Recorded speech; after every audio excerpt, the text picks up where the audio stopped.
Alright guys and girls, welcome to my Black Ops 6 review. I'm basically gonna highlight everything good or bad about this game as quick as possible, and I'll make it as short as possible. And yeah, that's it. I'm just gonna give my 20, no 30, has time flown by that quick? Well, they're about 20-30 years of gaming experience and what I think about these games, and I'm rarely wrong, but yep, let's go.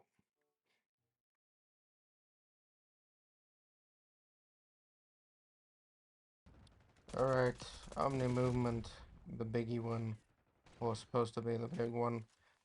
I don't know why this is advertised as sort of game breaking or, the next revolution, because it really doesn't feel like it. So, Omnimovement is great, and all it lets you do is effectively move left and right without having to move the stick forward. So in this case, using W with A or D. And in principle or on paper, that may sound like a good idea. In practice, as I found, it's in fact not the best, although it could be the best. And that's fundamentally because the Omni movement is sort of this new advanced thing, but then you're attaching it to this old-fashioned system of aiming down sights and turning. It's a bit difficult to describe, but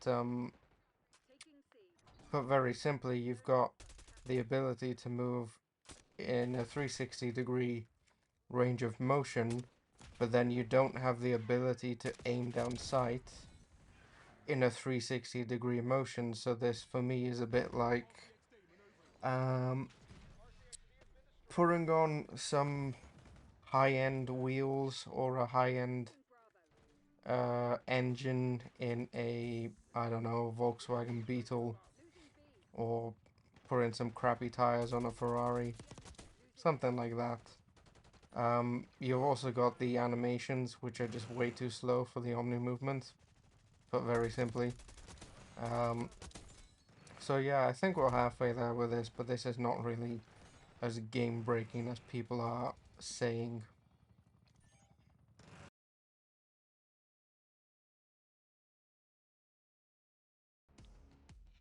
Perks. Okay, so when it comes down to perks, the three major ones are Ghost, Ninja, and Flak Jacket, which is a huge problem simply because they're all in the first perk slots, and the rest, perks 2 and 3, those slots, they just have mostly useless perks.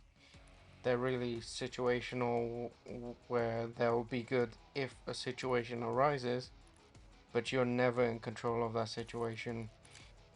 And even then, Ghost is half-baked, I would say, simply because of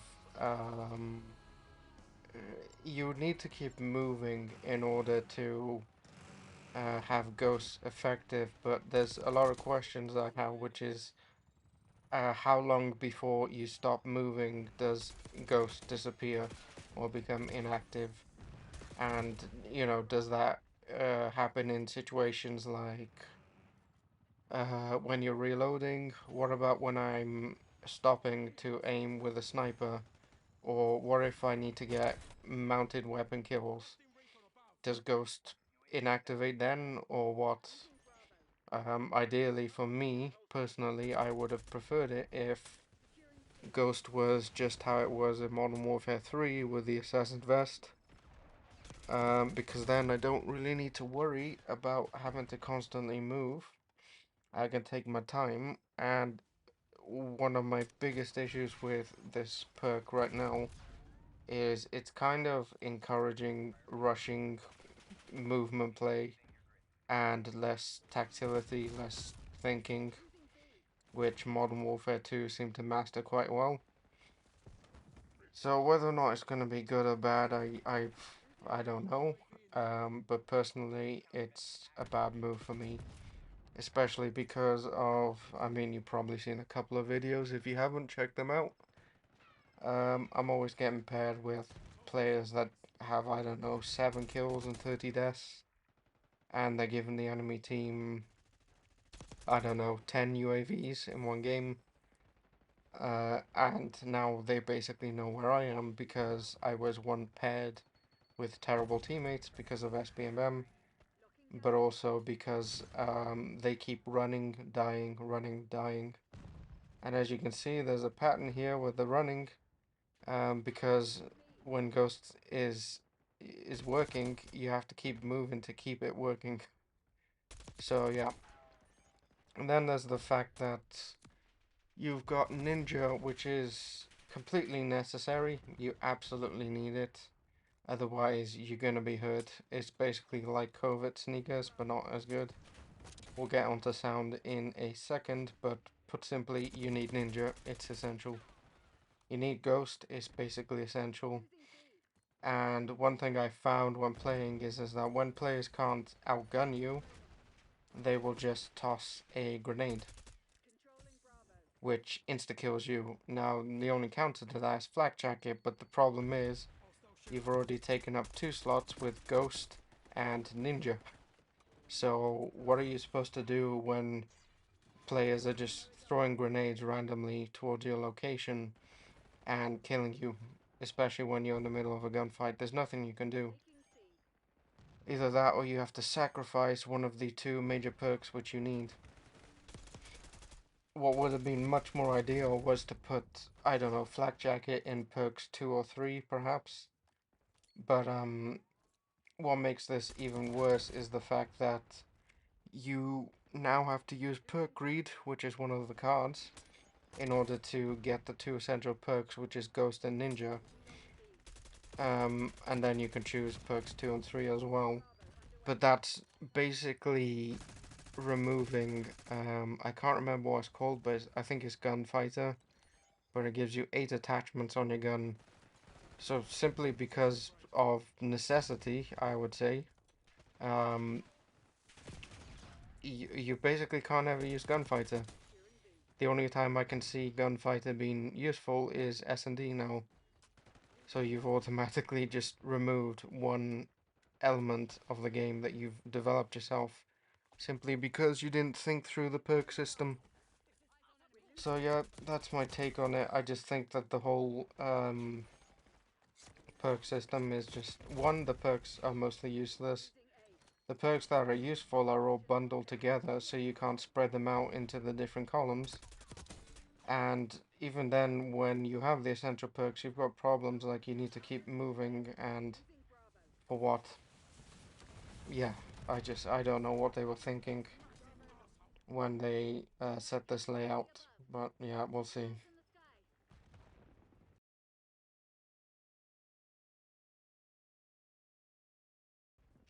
Sound for me, it's just been a major downgrade, although I can see why they may have done this. But if we take Modern Warfare 2, where that's one of the best sounding games I think I've heard in a long time, if not ever, uh, the sound was pretty crystal clear. You could hear enemies coming from you in any direction. This game seems to have just toned it down and muffled it. You can still hear enemies coming towards you, no problem. But it's nowhere near the quality of, I'd say, Infinity Ward's Modern Warfare 2 or even 3. It's difficult to judge on 3 because everyone uses covert sneakers. But yeah, I don't know if that's intentional because they want to stop camping or what. Either there's just a complete lack of development into sound, or they're trying to tone it down. So yeah, sound okay, it'll do, but nowhere near the level of quality Modern Warfare 2 has.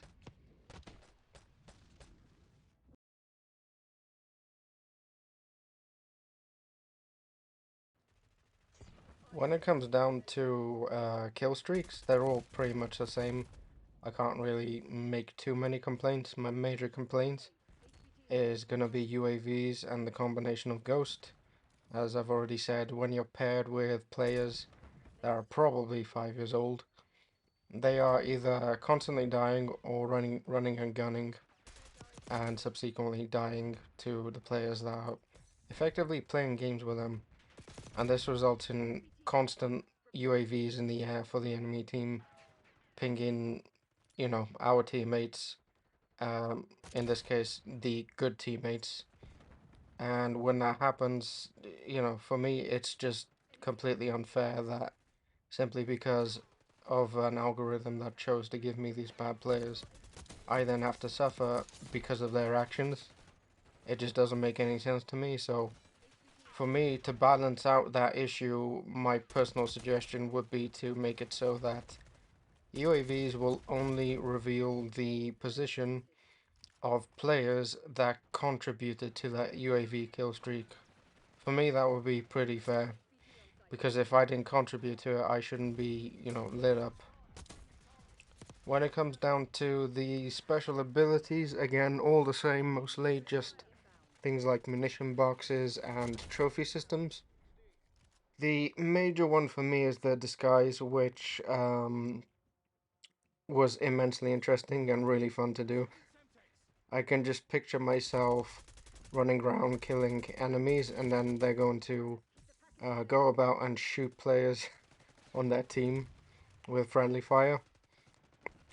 It does have the downside where on core, because there is no friendly fire, players can simply counter it by shooting teammates, and because there's no friendly fire, you'll either get no hit mark or a hit mark, in which case you'll know that enemy is using a disguise. So for core, it's not really that great, but hardcore, I cannot wait. It's going to be amazing. I can't wait. The only other thing I've found special ability-wise is this gas mine. You basically put it on the floor and it plumes out this gas. It's actually quite good if you place it correctly. It's not going to be good out in the open because players can simply sprint away. I'm not sure how it's going to do on hardcore because I didn't get to play hardcore in the beta. They never do release it in the beta. I don't know why. Um, but if the damage is sufficient enough, it may be very good out in the open. But for core, um, I've personally found that if you place it in areas like vents, where players have to crouch and they can't sprint. So let's take the main house in this beta. I can't remember the name. I think it's Skyline. But if you go under the house and under the vents, there's a sort of pocket to the right. If you place the mine just right there, players will come around the corner and activate the mine, but because they're crouched, they can't actually get up and run away. So it's basically a guaranteed kill, and it stops the enemies from flanking you. Beyond that, I don't really see much else in the beta, either because they haven't put it in, or something else, or that's all there is to it.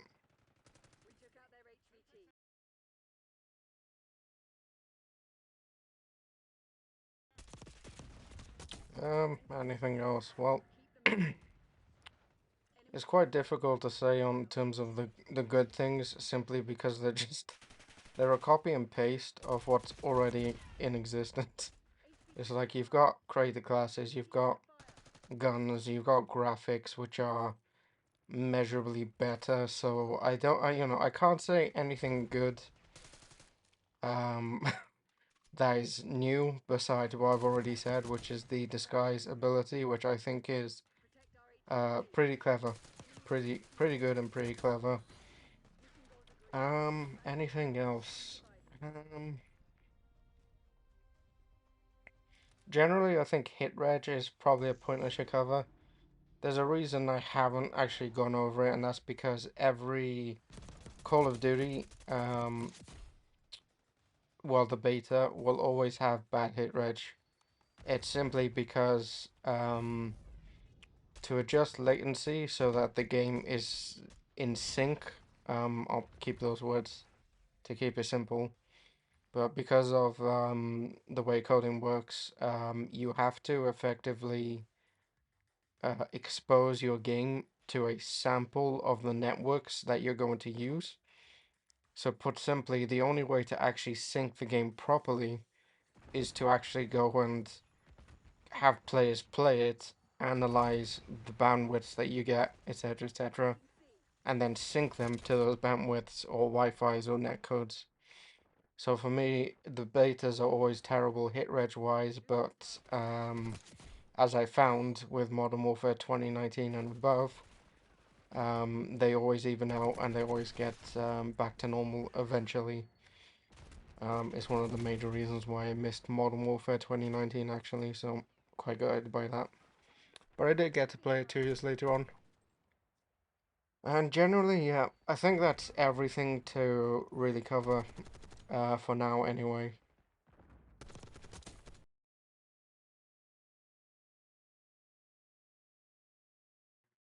Um, I've seen the odd clips here and there regarding the modes. There's been a lot of backlash with sort of round-based zombies and everything. But personally, I'm okay with it. I'm not too bothered. Of the two game modes currently, I much prefer Modern Warfare Z, simply because I've played I don't know how many titles, probably close to 10, maybe more, with round-based zombies and DLC on top.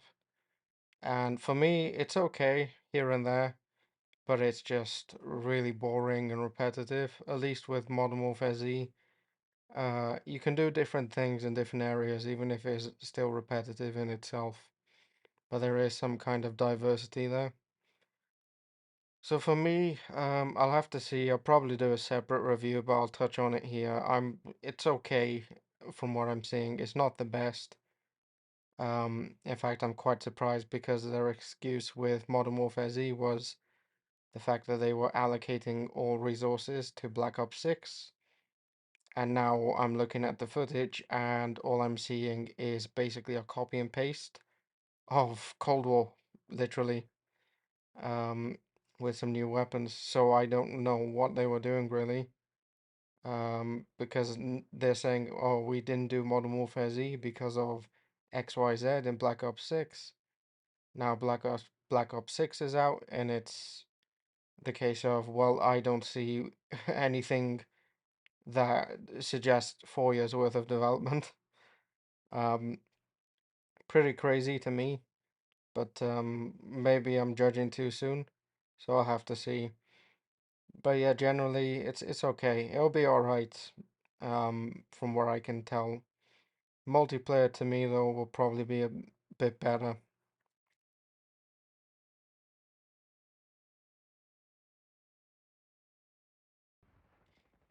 All right, well, without further ado, I guess we're finally at the point where I give Black Ops 6, or the beta at the very minimum, a score. And so for me, all things considered, I think I'm gonna give this beta a solid 63 out of 100. And there's a lot of reasons in and out. Haven't mentioned them all here. There's no need yet, simply because they're subject to change. And so I could be saying something sort of contradictory when the main game comes out. So yeah, I think that's a fair score, given what it is and the problems that are potentially in the game, or likely going to happen, I've stated in this video. So yeah, I think I'll end it here. I'll wrap this up, and thanks for joining me. Thanks for listening, and I hate you all, and I also love you. Bye bye.